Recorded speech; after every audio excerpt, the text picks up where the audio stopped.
This is football. I'm Kevin Clark. Tyrann Mathieu joins, one of the best players ever at his position. He's got great stories. He's launching a podcast. We talk about it. His lifelong friend, Tyrann McCall, is also going to join us at the very top of the episode to talk about their friendship and what the podcast is going to be like. And then we just talk ball. Tyrann and I just talk ball. So this is a really funny episode with some great insight. This is football. It's presented by ESPN Bet Sportsbook. Download the app today. 21 plus gambling problem. Call 1-800-GAMBLER. Ladies and gentlemen, Tyrann Mathieu. All right, Tyrann Mathieu is here. One of the best defensive backs, players, college players, pro players. You're going to be in the Hall of Fame. You're on the All-Decade team. He's here. His lifelong friend, Tyrann McCall, is here. They've got a pod in the Bayou. It launched on Tuesday. What's going on, guys? Man, we doing good, man. We blessed, man. Trying to see if we're on the right track, man, in this life after You football, guys are. You guys are. You're going to be fine. All right. So let's start here. You guys, in the first segment of the first episode that I listened to this morning, you talked about how you guys met, why you guys are friends, all that stuff. But why did you guys decide to launch a podcast together? I mean, for me, man, like I said, this has been my best friend for almost 20 years now, over 20 years, and the idea of us talking about sports and life is, I mean, that's just our everyday life. We've been doing that for years, man, and so I just want to bring people into our world. Remind them of what's life like in the Bayou, and how me and Terrell even became friends, man. Like he Yeah. was one of my first inspirations as a football player because of the way he played the game, right? Yep. And so, he was a safety and I was on the offensive side of the ball. And then about halfway through high school, I switched to the defensive side and, I haven't looked back. It worked out well for me. Obviously, a lot of athletes getting into the podcast game. Give me your favorite athlete podcasts. My favorite athlete podcast. Man, I got to be honest with you. I like the Paul George podcast. There you I go. like what he's doing. I like Mello. I think that's like, that's like so New York, the way he's doing that. So, that's cool. Obviously, some of the, all the smoke with Matt Barnes and Yeah. Steven Jackson, so, because it's just friends, right? It's just friends. It's just Yeah. homies that play together, that know each other, and they're just sitting around just talking about their life, man. Yeah. Tyrell, give me the Tyrann Mathieu scouting report from youth football, from the earliest age. Like, what was it like to watch him when he's going against kids? I mean, some of them may be going to play in college, but it's a lot of kids who he's going to dominate. Take me through that. Man, I mean, every time he used to touch the ball, bro, it was electric, bro. Just seeing somebody as soon as they get the ball, I mean, first carry, I mean, he was 80, 90 yards down the field, like it was crazy, man. But yeah, like once he switched over to the other side, because I was actually making plays as well, but once he switched over to the other side, man, it was like two peas in the pie, bro. I honestly could say it. Just watching him and Patrick Peterson. That's what it felt like, just play after play. Somebody's going to make Yeah. a play, for sure. Why is Louisiana, hmm whether it's hmm 7-on-7, whether it's youth sport, Pop Warner, whatever you call it down there, high school, why is it different than any other place in America? Man, because you might have a guy like that who is actually Tyrann's height or size who might play like Julio Jones. So the athletes down here, man, are very different.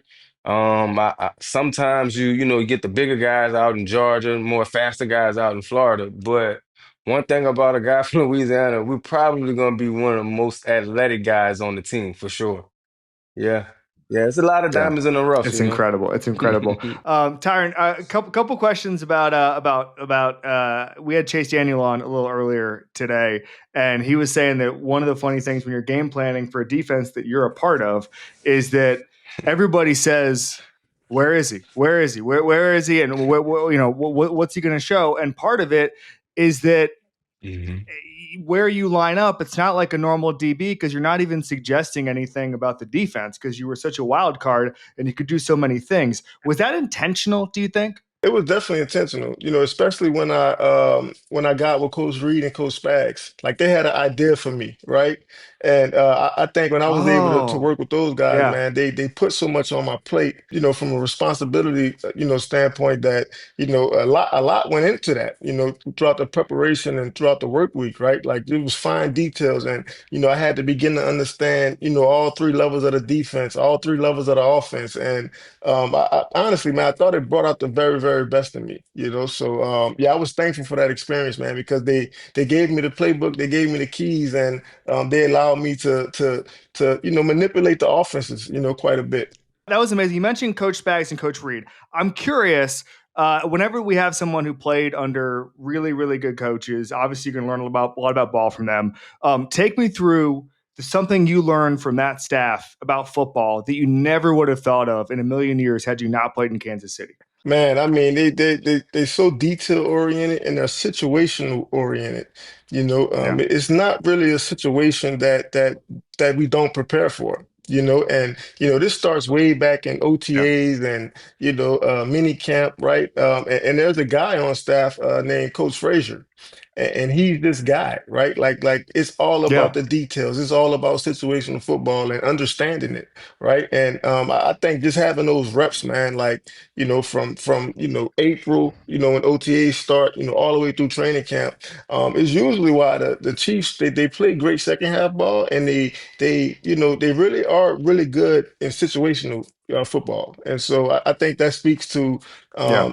just the critique of it, man, the details of it, and how important it is to Coach Reed and Spags. Quarterback. We mentioned the chess game with you. Quarterback in your career who gave you the most trouble. That gave me the most trouble, man. I would have to say Tom Brady. Like I mean, he was just always hard to deal with. And the thing about Tom was like he can make anybody a factor, right? And whereas some guys only throw it to the receiver, or some dudes only want to use the tight end, right? Or you got the check down quarterbacks. Like he was able to put the ball in Yeah, any one of those guys' lap. And I think from a mental perspective too, like. He was always tough because rarely did he give you a beat. Like rarely did he get to the line and kind of give away, what he was doing. yeah, yeah, absolutely. And I saw a clip recently, like towards the end of his career, when he was starting to make checks to the line, the fans in New England would get fired up because they knew he saw something in the defense, and they were like, "Oh, here we go, Tom Brady." Take me through the play where he got you. Well, the play that he got me, man, I'd probably say it was in the Super Bowl. It was the Antonio Brown route, right? And I thought I covered this route, like I thought I covered it decently, at least. But it's his ball placement. Like he knew exactly where to put the football, on any given down, any given situation. And it didn't matter, a lot of times whether you had great coverage or not, because, his ball placement, was so spot on. And I think his accuracy is like, it was underrated. I don't think people talk about it enough as far as we usually talk about like the Drew Brees of the world, guys that were just supremely accurate. But Tom Brady was in that club too, man. Like rarely did this dude make mistakes. Rarely did he throw the ball to the wrong guy. And I think understanding that you having to deal with that for 4 quarters, I mean, it's tough to deal with. It's so interesting. You're such an amazing athlete. You had such an amazing college career, and then yeah, just deal with so much junk in college. I mean, so much junk. And then you drop to the third round, and you got the NCAA's breathing down your neck and all that stuff. It wouldn't happen now, by the way. None of that would happen now. I want to start here. If you're born 15 years later, how much differently is your college career because of just how much the rules have changed? Well, yeah, I think it'll be different from the perspective of, I probably wouldn't be in an apartment. I probably have me a house on the lake. So I think that's probably the biggest difference, man. I mean, I just couldn't imagine, me being 18, 19 years old and, making that type of money. You know what I mean? And so I'm grateful I was in the era that I was in, because for me, man, it made me work for it. I had to earn it, especially when I got to the NFL. Like I had to earn it. I never felt like, I made it. right? And just talking to a lot of these college kids, it's all about money, right? Like it's all money driven, and how much money can they make? And I think if I was to have that, sort of perspective, 15 years ago, man, I definitely wouldn't have, worked as hard as I did. That's fascinating. I didn't expect you to say that. Do you think that the athletes coming out now are a little bit different because of that? Because I've heard two things. Number one is that coaches, GMs, and coaches say now that players will say to them in draft meetings, like, "What can you do for me?" And the coaches are like, "That's not how it works in the NFL, but it is in college, right?" And then the other part of it is you can't de-recruit anymore. So what that means is like you used to, five-star comes in, you say, "Hey, this isn't." We want you, and then you get on campus and we say you're the worst guy in the world. You're fifth in the depth chart. Now you kind of have to kiss their butt all the time, so they're coming in a little differently. But do you think the athletes are changing a little bit because of what you're talking about? Yeah, I mean, I think it's a new day and age, and for me, man, like when I went to LSU, I knew I probably wasn't going to be starting. I had to sit behind Patrick Peterson and Morris Claiborne, and but for me, man, I felt like that did a lot for me. That kind of helped me work harder and really earn it. And I think a few guys, not all of them, but I think a lot of these guys, they come in and they want to be the starter, they want to be the guy, and not just that, they want to get paid really well too. So. For me, man, I just couldn't imagine. I couldn't imagine it. Wow, that's a great perspective. Having gone through the draft process, if a GM called you and said, what would you change about the way athletes? Remember, you dropped to the third round. Is there a way you would want to change the draft prospect, how you evaluate prospects, just from what you went through and how you were evaluated? I mean, I don't know if I could, really change anything. I think for me, man, I just had to get people to believe in Tyrann Mathieu, the person, because I think, you come from a big program like LSU, and when you was, as famous and highly scrutinized as I was, like, it comes with a lot. It could possibly be a distraction, and so for me, man, like I wanted people to know that. Man, I really love football, and I was willing to, change my life. I was willing to change my behavior to be a part of this game. And I think, man, throughout the whole draft process, that's really what I was trying to convey to teams was like, yo, like I'm not caught up on the Honey Badger nickname. Like I don't want to be a rock star. I don't want to be famous. Like I just want a chance to play football. And so, I thought I did a decent job, trying to portray that. But I think the best thing that happened for me, man, was getting drafted by Bruce Arians and just that structure that he had because his wife did a lot of work in inner communities with their foundation and Bruce Arians was like one of the first white guys to room with a black guy, and so he was able to really relate to me and be like a father figure, a uncle figure, and so that I mean that did a lot for me, man. That encouraged me a bunch when I first came into the league. That's amazing. I remember going to some Cardinals practices back then, and his philosophy was, it was yell at them in practice and hug them later, right? Like that was their thing. He would just get after your ass, and then he would later on embrace you. Give me a Bruce Arians story that speaks to how well he was able to connect with you and kind of get you going a little bit at the NFL level. Man, for me, I had a few injuries early on in my career, and I remember him stopping me in the staircase one day, and he was like, man, I know you're going through it, right? And I had already kind of had the issues, I had when I was at LSU, and I think that was like the only thing on his mind was, am I doing okay? Because he knew how much I love football, and me being injured and not being a part of the team, I had to deal with that. I had to sit with that, and I remember him just stopping me, on the staircase one day, and just reminding me that, hey, man, like you're a part of this team, right? Like we still believe in you and that did a lot for me, man, because I was like in the tank. I was depressed. I wasn't Wow. happy. I was always injured, right?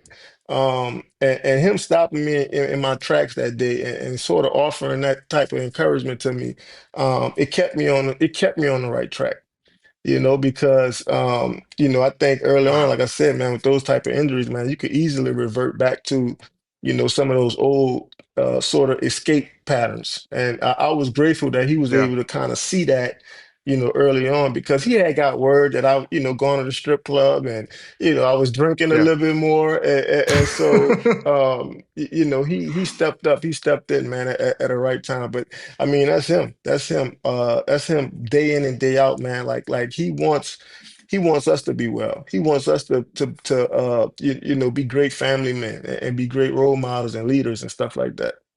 That's beautiful. I think he said in the past, like if somebody misses a recital on my staff, or a kid's recital or Christmas Yeah. patch or whatever, they're fired. Like he wants those guys to be family men. It's really special. Real quick, Mahomes practicing against him. I know maybe not a lot of one-on-one opportunities there, 1v1 opportunities, but just watching Mahomes every day in practice, like it must have been unbelievable because it's crazier. I've talked to guys in Kansas City. He's Yes. experimenting in practice. Like he's trying to test his limits. So going against him is in practice is kind of even crazier than playing against him because he's just doing crazy stuff just to figure out what works. Yeah, it's insane. I mean, practice against him, man. I mean, they tell you, the average NFL play lasts 4 to 6 seconds. Well, not with him in practice. Like he's running around back there for 18 seconds, man. And I mean, just got the ball on the string, man. Like just got the ball on the string, and like he was able to show up each and every day, man, with just enthusiasm and just leadership, like, and him being young, man, and kind of carrying that sort of weight of a franchise, man. I was always impressed with him, especially off the field. He was one of those guys that as a co-captain, man, like I was able to count on that dude, day in and day out. Yeah, that's awesome. All right, quick ones for you. We have a thing called Badasses. You'll see the wall back here. It's got lots of great players back there. Everybody who's on here inducts a badass. It's the most badass teammate you've ever had, and we know what that means, right? The toughest, the guy who was just playing through injury, who was delivering the big hits or the big blocks, or just was able to grind through anything. Who is your badass? My badass. Man, I tell you, man, my badass, and I wish I would have played with this guy much longer than we did, but my badass is Buda Baker. You know, for Oh, for yeah, Arizona. for I mean, for him to be that size, and it kind of reminds me so much of me, man. Just like this reckless abandon, and I'm gonna put my body on the line for everything that I love. He's my badass, man. I really wish, I regret that, man. I really wish me and him could have played together, 5, 6, 7 years because I knew what it would have done for that fan base, man. We would have sparked that fan base by just the way we play. What's the most impressive thing you've ever seen him do? Man, that dude there, I mean, when he came in as a rookie, man, like this dude was like unblockable on the punch scheme. And yeah, I think one of his first couple seasons, he was like actually a special teams pro bowler.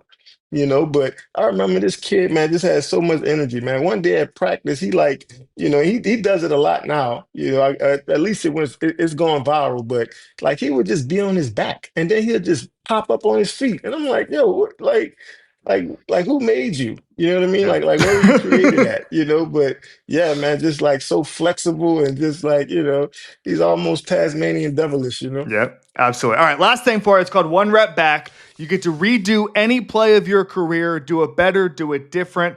Anything on the table, could be college or pro. What are you redoing? Man, what am I redoing? Oh, that's such a great question. Man.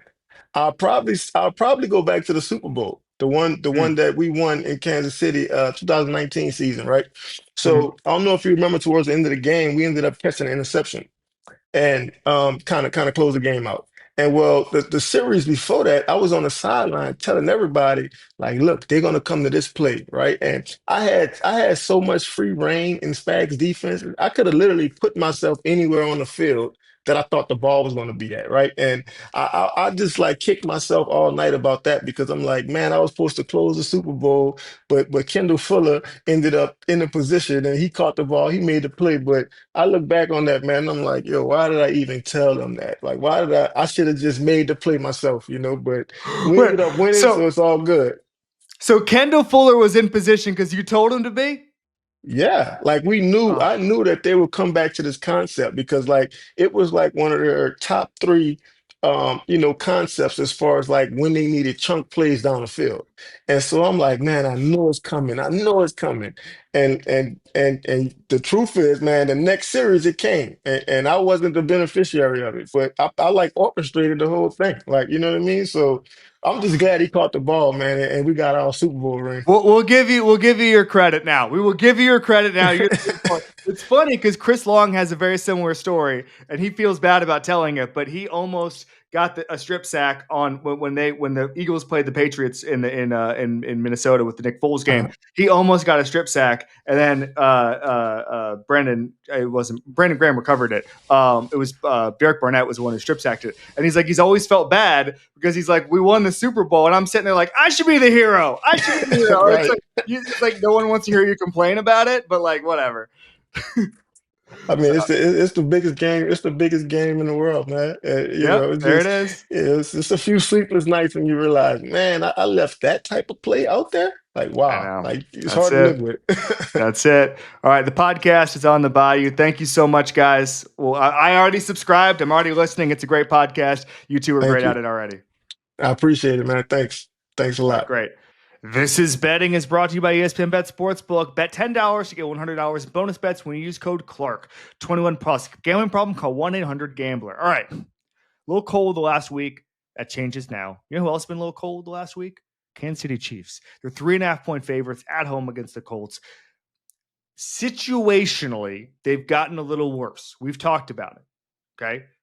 Going 3 and out, giving up longer third down conversions on defense, but they are still performing really well overall. That tends to even out. They are still, I think, a better team than the Colts, even though the strides the Colts have taken.